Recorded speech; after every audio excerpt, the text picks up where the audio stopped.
ભુજમાં નરકાગાર, ગટરના ગંદા પાણીથી લોકો પરેશાન, નગરપાલિકા નિષ્ક્રિય।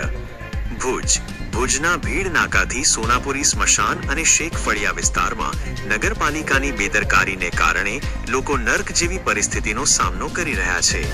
વોર્ડ નંબર 2 અને 3ના નગરસેવકો કામ કરાવતા નથી અને નવા ઉમેદવારોને પણ કામ કરવા દેતા નથી। આ કમનસીબી છે કે સામાન્ય નાગરિકો આ રાજકારણમાં પીસાઈ રહ્યા છે।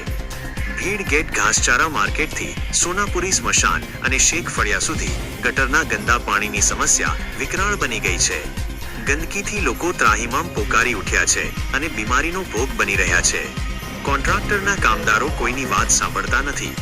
સાઇટ પર મુલાકાત લેતા જાણવા મળે છે કે જે લોકોનું કામ ઓફિસમાં છે તેઓ સાઇટ પર જોવા મળે છે અને જેમને સાઇટ પર કામ કરવાનું છે તેઓ ક્યાંય દેખાતા નથી। આ પરિસ્થિતિમાં પ્રશાસન તાત્કાલિક અને યોગ્ય કાર્યવાહી કરવામાં નિષ્ફળ ગયું છે। રિપોર્ટર માવજી હિંગણા, ભુજ। જોતા રહો મિસ્ટર ગુજરાત ન્યૂઝ, સત્યતાની સાથે સ્પષ્ટ વાત।